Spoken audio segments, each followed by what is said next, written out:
Perfect. Here we go. So, Right. yeah, I'm writing a piece on Come From Away for the Frederick News Post, which is in Frederick, Maryland. Taylor's pretty familiar, I think. So, Oh, I'm really excited. I've seen the show on Broadway, so I am familiar with the storyline and everything else. First of all, I'd love to start with just kind of a brief introduction of each of you, just so that we can get some background. So, Taylor, maybe start by talking a little bit about how you got into theater and kind of some of the roles that you've performed up until now. sure. So I graduated with a musical theater degree from Wilkes-Barre, Pennsylvania. So I've been working on and off in theater for my whole life. At Totem Pole, this is actually my gosh, my 18th show with them here. Wow. So this has kind of become my home away from home. I do have like I call it my big girl job. So I work during the day and then I still have like the wonderful opportunities to be in theater. And so every summer I'm so lucky that I have opportunities back here at Totem Pole Playhouse. It's my place. I call it feeding the beast. Yeah. My place Yes. to get on a stage and like enjoy that passion project of mine. So Awesome. And obviously, since you also have a connection to the Maryland Ensemble Theater, what are some of yeah. the roles and things that you've done at the Met? Well, so at the Met, I've done a lot of like cabarets and things with them. But I've worked at Other Voices Theater, which is another community Hmm. theater there. Most recently, they just did the prom, and I played Dee Dee Allen with them there. Oh, I've dream played. role. I would play her for the Yeah. rest of. I'll retire on her, Oh, 100%. But I've done Nonsense there, where I played Sister Robert Ann. Plenty of shows there. They do The Wizard of Oz every Easter weekend at the Yes. Weinberg, and I have played the Wicked Witch of the West for that for the last few years as well. So that's been kind of a yearly tradition of mine to play the villain for a while. So yeah, I've jumped around with a few of the different theaters there. I used to work with Fredericktown Players before they disbanded. So lots of Frederick theater homes that I've loved being a part of. Exactly, exactly. Yeah. And Julie, tell me a little bit about you and how you got into theater and where you got your start. Yeah. Well, my name is Julie Cardia, and I am a Midwesterner through and through. I grew up in the suburbs of Chicago, Okay. and I have a twin sister who's also in the business. We're Really? identical twins, and we have been literally singing and dancing and acting since the womb. So you'll retire on Sideshow. Yeah, I mean, we're a little too Yes, old to play the roles, that's but fine. we You'll know make it all the work. songs. Yeah. And so we sang in church choir and school choir and then went to college together. We went to Millikan University for my undergrad. And both graduated with like a musical theater BFA. And then we made the trek back to Chicago, got in the union, and then moved straight to New York. But now I'm actually located in LA. I live in Los Angeles. Okay. My partner is a television writer. Hmm. And I got my master's out in California at Cal State Fullerton University. Yeah. And so I guess, gosh, my entire like 30 years, I've been doing theater Mhm. around the country. And I'm kind of proud to say that, okay, I've lived in Chicago, New York City, and LA. I have performed in every state, which is kind of I Wow, love that's a big that. deal. like, Yeah. That's but it's amazing. like I never planned that. It's just You like can't. It won't we work out if you plan it. the career kind of just takes you to all of Mhm. these places. And, somewhat like the show, it's like you find yourself in a town and it's like, and I feel like I guess I was open to it. And so they were open to accepting Mhm. me in wherever I landed. But I think that's the beauty of what our job is. Yeah. Mm. Like, home is within us, and then we just go to these different places and tell Yep. stories. but you try to remain, like I said in the very beginning, when I was like, I am a Midwesterner at heart. Mhm. Like I Mhm. lived in New York for 11 years and people are like, where are you from? Yeah, definitely not New York. We can tell you're not You from know, because there. I would say Who's from basement New York?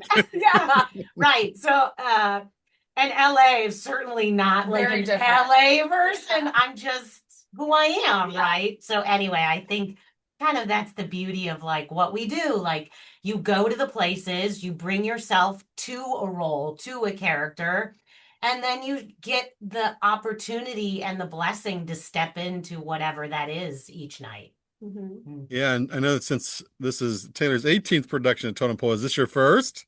This is my very first. Yeah. Okay. So I'm so excited. I've So been, good. I mentioned my twin. My twin and I did our own cabaret show at the Fulton, which is also in Pennsylvania, Hmm. called Womb for Two. And then Jana, my twin's name is Jana. She's done many shows at the Fulton. We both worked at Allenbury, which is, no longer also in Pennsylvania. Mhm. I've, toured with Les Mis and 1776 and Annie all throughout Philly. And, so I come back year after year to Pennsylvania, to the big towns, to the small towns when I'm on the road. And it's so interesting to see the evolution. Not only of like what I've done as as an artist, but the towns Hmm. themselves. Hmm. They all, I mean, life evolves and a town evolves with it and the people and you go through struggles and then it comes back and then it's gentrified and then Yeah.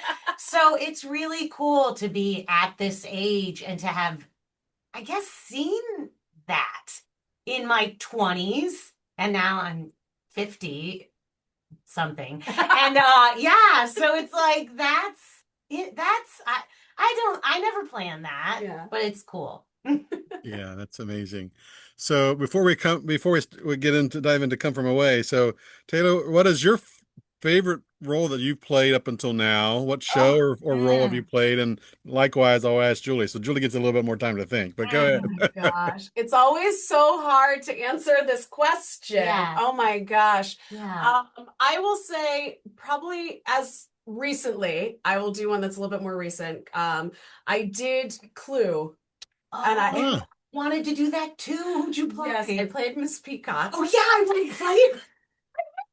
We're gonna play the same role. We're together. It's gonna be I'll be from the Yes. study. We'll switch We'll off. just swing back and forth. Yes, I will, because I do a lot of musicals. Yeah. So it was really nice to try something where you don't rely on your singing talents Mhm. to like let it really be purely just a character fueled place. But it's comedy just feeds me.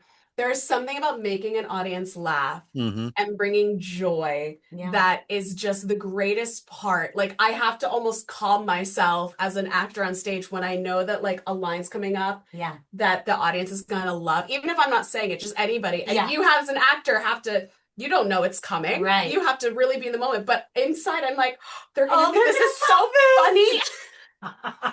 And I just the seeing joy come out and watching people really dive into theater in a way where they just unabashedly get to laugh and have fun and leave with a smile. That was a great moment. It was a whole 2 hours of making people laugh, and I was thriving in it. It was so good. Awesome. Yes. That's a show I've not seen, so it's good to know. Good to know. It's been so good. It's kind of had like this like reemergence. I've It seen has, like yes. the tours coming. It was like at the Kennedy Center for a while. Like, it's been all over. So I wouldn't be surprised if we don't see it coming back around in the area because people are just loving Clue again. It's great. I'm like, I'm here. Sign me up. Sort of off book still, so great. There you go. Exactly. And Julie, how about you? Well, I really try to just love the part I'm doing, like I really do. Like, it's like, you did that and you did that, but it's like, where am I now? I'll go with what you had said. Like most recently, for 8 months last year, I was in Utah. Oh, I was in St. George, Utah at the Tuacahn Amphitheater playing. They do theater and rep. It's one of the only companies that's still around that does theater and rep. Mm. You have an ensemble that goes from show to show to show. Hmm. Every show changes every single night. So we were doing The Little Mermaid, which I played Ursula, nice. um, the Wizard of Oz, which I played the Wicked Witch, and Newsies, which was kind of my night off. I played Nice. Hannah, the secret. So, Take a breather. yeah, Yeah. take a breather. Mhm. But like, and it's a 2,500 seat amphitheater in the Red Rocks Wow. outside. Mm. So there are a lot of like elemental challenges to that. And I was just honestly grateful I got through it. Sometimes survival is key. Survival makes you feel really, You like got really good. That's right. What I did, I loved Yes. I loved the roles, and like I think nowadays, like we only get to run this for 3 weeks. Like to get to sit in a show for 7 months Mhm. Mm. is just such a gift. And so, but regardless, like everyone's doing Come From Away. I'm Yeah. hoping that this is just like, the hors d'oeuvre before I Yes. get to keep doing it again. Oh, and yes. again and again. So, like I said, I try to love just where I'm at. Yeah. I am excited to play her because I've been, I've wanted to do this show since COVID. I started working on the songs, Yeah. The minute it dropped, I was like, Yeah. that's the show. Yeah. I will do that And then show you're like today. putting the karaoke track like from Yeah. YouTube, and I'm like, I can sing to that. Yeah. But Yeah, and that's a great opportunity to pivot. So thanks for the segue. you're Um, welcome. obviously this is the 25th anniversary of 9/11. And Taylor, you talked about, just evoking emotion, and that's what I think theater can do for audiences and obviously actors as well. But it was an emotional show when I saw it in New York City, and so what I'll start with Julie first. So what drove you to this particular show? Gosh, if that's a great loaded question. I think, like I said, because I really started exploring it during 2020, Yeah. 2021, when it was like we were shut down. You had this music. There was an element of like the world stopping in Mm. both regards, right? And the message, yes, from this catastrophic tragic thing came hope and love and opening of doors and people coming together. And I think that's kind of what everyone was searching for, certainly after 9/11, Hmm. but then also in the pandemic. Yes. Community. It's like, Yeah. I mean, right now on Zoom, it's like now we're so accustomed to this. But I remember we all remember back in Yeah. 20, it wasn't that long ago, Right. where we were just like, what? Okay, so I'm going to take classes online. I'm going to talk to my parents online, me in LA, them in Chicago. I'm going to catch up with friends from grad school and other shows that we had worked. We're going to do a play online. We would have happy hours online. Like you sit Yes. in your room, I'll sit Right. in my room, Uh-huh. and I'll have a glass of wine and it's Exactly. happy hour. Right. So it's like, how do we create and form community and connection when everything we know has been literally blown up? Yeah. Mm. And I guess that deep connection and emotional understanding of how that felt will continually drive me to this story and this music because it's so inspirational and hopeful. Yes, absolutely. Yeah. And Taylor, how about you? Well, I mean, we talked about this a lot. Yesterday was like our first day. And Mhm. I think we've all said this and then talked about yesterday. It's like we all love the show because it's an ensemble piece. And those are not the most like used format to Mm. have a full ensemble piece because it is difficult. You have to find 12 really talented people that work together. The energy is there. Everything comes together to make this piece. And if one person is not, vibing, it can change it. And so finding a true ensemble piece that a theater is willing and excited to put on already is exciting for me because I love it.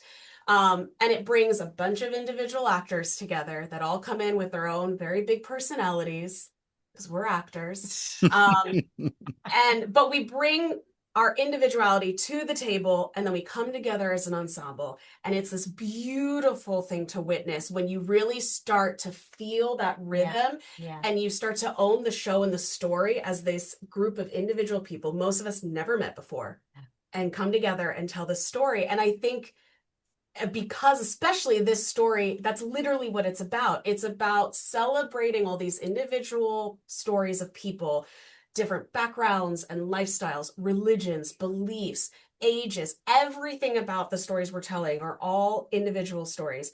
And we're celebrating all of these individuals, but we're also celebrating what connects us. And it's that compassion and humanity and going through this trauma and realizing we all crave the same thing, which is comfort and support and a person that's going to say you're not alone. Yeah. So it's really amazing in the actor world that this show is so reflective to what we experience as the actors. Mm. And then we also get to tell the exact same stories of being individuals telling our stories and then reminding the audience, but this is what connects us and this is what's important. And so I love that it's truly the same story on both sides of the stage, whether you're feeling it in the audience or you're feeling it on stage. And I love that so much.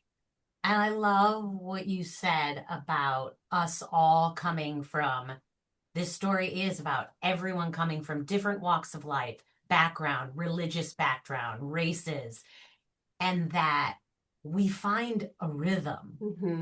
We're going to find it as an ensemble, but they found it as human beings because they were open to it. And in the beginning, you'll see from the story, the audience will see from the story that some are more open than others. Right. But then because the people of Gander, the people of the Newfoundlanders were so open that it gave them the permission to open themselves up to receiving the help. And just the comfort. I mean, it's so beautiful. It is. And it's just, I hope that people, like, I'm so thrilled it's being performed so much right now. I am so excited that so many people now get to experience performing the show now. But I really hope that it allows people who don't know a lot about the show to receive the message, because I do believe right now people need to feel that realization that if you open yourselves up, that you're going to get so much goodness out of it. And so, like, that's what's wonderful is I'm excited to give that message to people, like, for the three small weeks that we get to perform it. But every person that comes in, you're spreading that message of, guys, go out there, open yourselves up to the world, to each other, and look how incredible it is. And like, that's now going to be playing across the country. And I think, like, we really need that. It's like the universal consciousness of people. Like, we are, whatever you believe, it's like, I believe we're here on Earth to evolve, to become the humans that we are. Like, our potential is so vast. And it is kind of cool that this show is happening all over the country.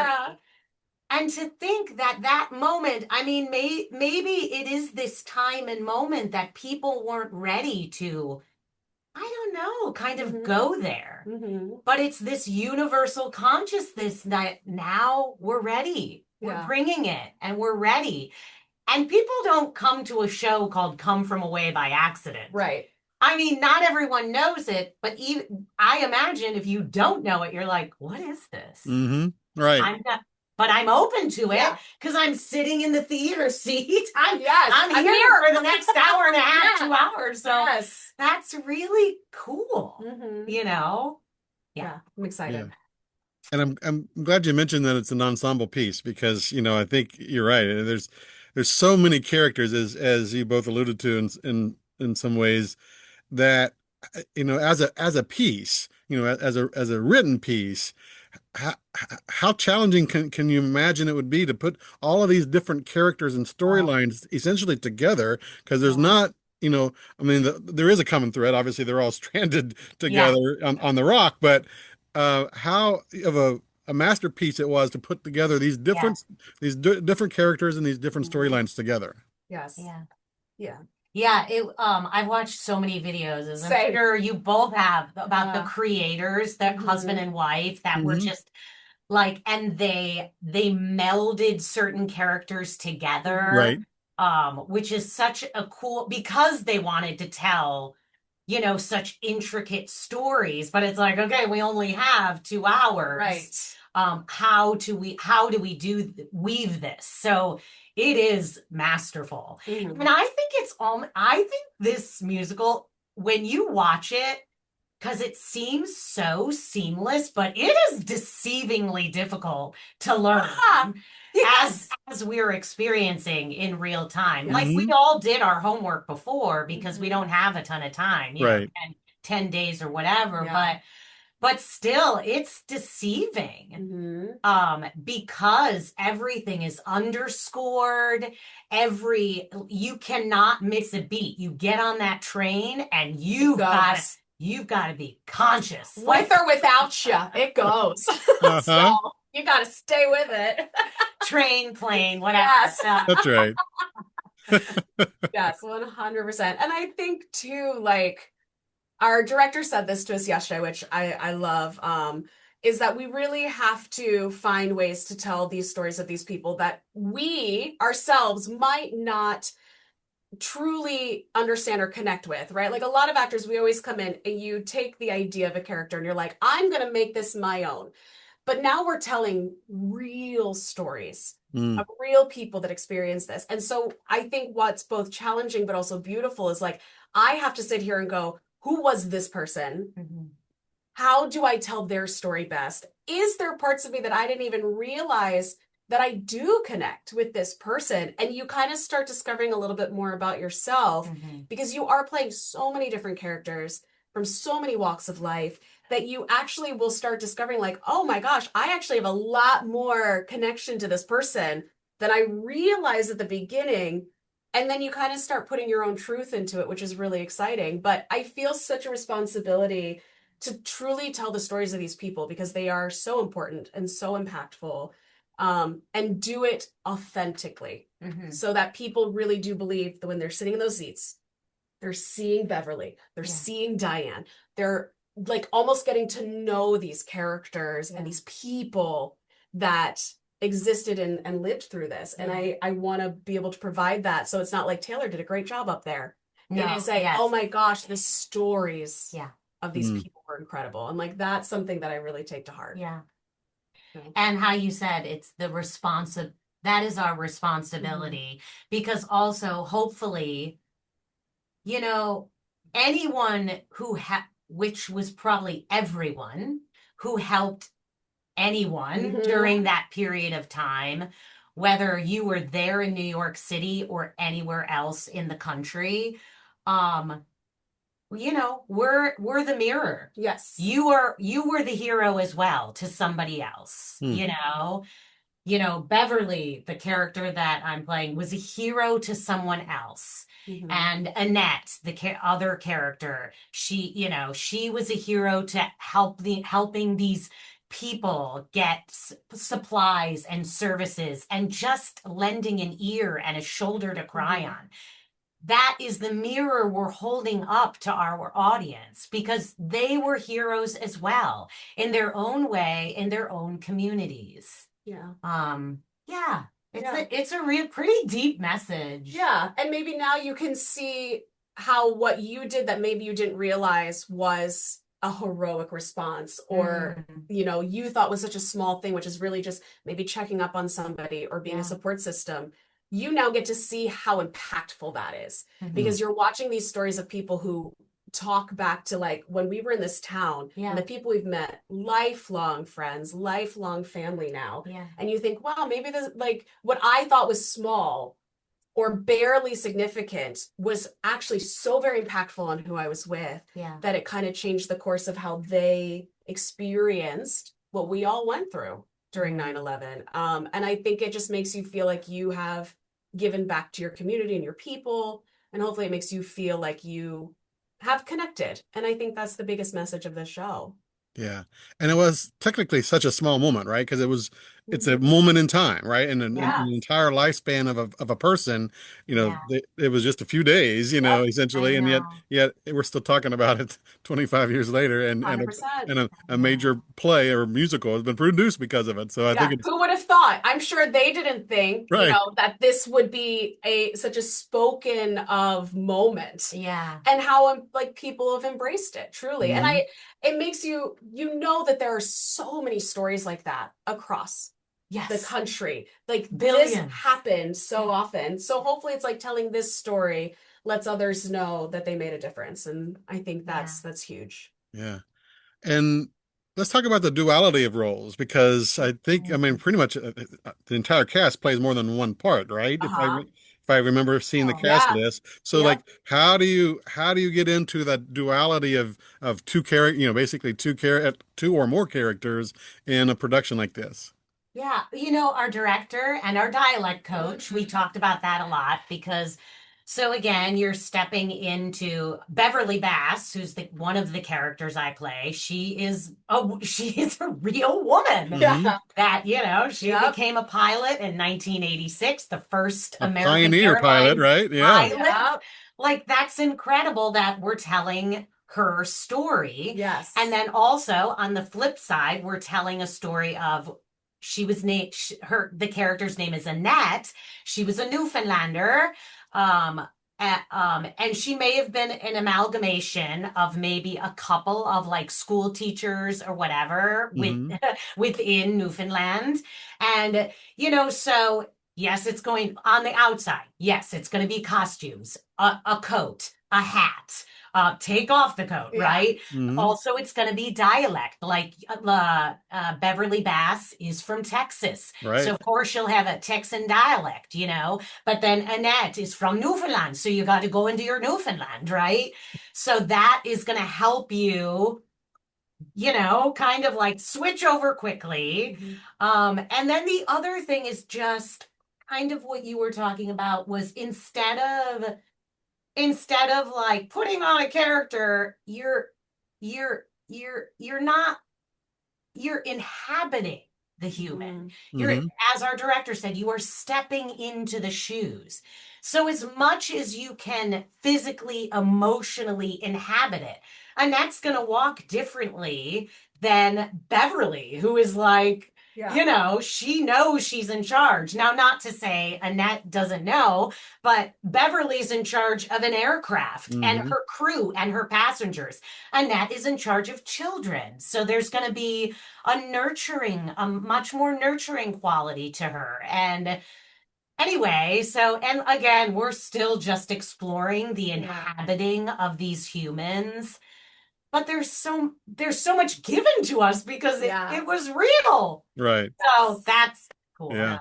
And I love the music. I think that the music in the show is so brilliant because it speaks to exactly like what the tone and the energy was. So when you are in Gander and the planes have just landed, you're playing the community of Gander, the music is like this really intense movement because it's like, oh my gosh, what are we doing? How do we get ready? And so you're following that and it feeds how you'd feel is like, there are 7,000 people. What do we need? We need blankets. We need bedding. We need this. We need that. And the music follows. And then you get to the plane and the music becomes this like droning chant because you're on the plane for 28 hours. So you don't know what's going on. And so I think that if you really just let yourself open to how they wrote the show and you just inhabit the feelings that the music gives you and that these lyrics give you, it's really hard to not automatically respond to those emotions and those moments that these people lived in because they were just so masterful at musically telling Hmm. every moment and what that felt like for these people. And it's just, and how it switches back and forth. Because in a scene, you can go from somebody from Texas Yes. to somebody from England to somebody in Newfoundland. And it's just, but it really beautifully follows you with the music and it leads you into these moments. And I find it so easy, as long as I just trust this material, that it's going to put me into that mindset. And Yes. I just, shows that do that so beautifully, seamlessly, Yeah. is just incredible. And that's why I love this show so very much. I can listen to this in my car Yeah. and sob because I can feel it. And that's my biggest fear in this show, is like, I gotta get all my cries out, because That's right. otherwise Diane's gonna be sobbing in a freaking corner. They're like, what? Diane, come on. We're dancing. Come on. I'm like, it's just so beautiful. So I have to get all that out during rehearsal. Indeed, indeed. That's like the biggest thing in this show, because Yeah. not every musical is completely underscored. Literally, Yeah. I think nearly all of Almost the all of it. dialogue is completely underscored. Mhm. Meaning there is a tempo rhythm that you got to get your line in there. Yeah. Which It'll actually, tell you, like, as an go. actor, it helps you, because it's Mhm. like, stop acting. Yes, just tell the story. Trust the music. Yeah. Yes. Trust that this is underscored. You got to go with it. Mhm. Stop, leave your ego at the door and go with what they tell, the story they wrote. Yeah. You really don't have a choice. No. Right. But then Because if you don't say your line in the time the allotted, train goes without you. exactly. Yeah. Someone's going to be like, well, I have They're a like, singing line, so I'm my singing line it. now, so you lost your chance. I don't know. But it makes sense. Like, when it happens and you don't fight it, you finish, you're like, no, that felt good. Like, Yes. yeah, I get why. And you're working as an ensemble. Yes. And it felt good because it's like, I took my moment. She gets her, like, you know, and that's an ensemble. Yeah. That's Exactly. a community. Yeah. Exactly. I'm glad you mentioned the music, because, I listen to Broadway on Sirius XM quite a bit, and anytime a Come From Away song, it comes on, I crank it up, versus having it sometimes in background. So Always. my final question for you, and you've kind of alluded to this a little bit, just in terms of the, community, but what do you want audience members to take away? I think my biggest thing, I've thought about this a lot, is I think we need to understand that we as humans are capable of these moments of compassion and selflessness and connection and love and joy. And we can tap into that anytime we want. Like, we shouldn't be waiting for the next disaster or trauma for us to go, well, now we can all show up for one another and be kind to one another. It's like, this is something that I truly do believe exists, but we get sometimes distracted or swept up or scared or whatever we feel that stops us from being the best version of who we are as humans. And so I hope that people sit and they watch and they realize what joy this message brings, how impactful this message is, and that everybody kind of leaves the theater and goes, you know what? I want to be this person. I want to be this version of myself more, and I want to choose to do it. I'm not waiting for the world to tell me it's time to show up. Awesome. I'm just going to show up. And that's what I hope. Gosh, I don't know if I could say it any better. Like, I really just, I agree with all of that. Yeah, that it's does it have to take a tragedy for us to just be kind and live up to our greatest potential as human beings, and to show up and just be there for one another? Like I said, I live in LA, so we had the fires. Gosh, was that last year? Yes, A little over a year ago, January yeah. of last Yeah. year. And you never, I wasn't in New York during 9/11, but, Right. I'm here in the fires. We were surrounded by the fires. But man, our neighbors, I don't know what I would have done without our neighbors. Yeah. We all informed one another. We were there for one another. If I had something, I could give it to them, and vice versa. Yeah. It's like, you don't realize your own power. So maybe let's not wait for the next tragedy. Yeah. True. You can True. do it today. I'm Mhm. gonna do it. We're gonna do it today. Yeah. Now. Yeah. And I mean, just even like talking to you about it, it raises the vibration and Hmm. really it's like, oh God, what could this be? Yeah. If That's we wonderful. just live to that Yeah. expectation. Yeah, anyway. Yeah, that's wonderful. Thank you all so much for your time, and Thank you, Yes. break a Sean. leg during rehearsal this week and Thank next, you. and I hope Thank to see you. the show, I think the second week or so. So Okay. Yeah. We'll have it down pat by then. okay, So good, good. we'll be ready for you. Well, thank you so both so much. Appreciate it. Yeah, Thank thank you so you. much. Bye, Bye-bye. Sean. Bye.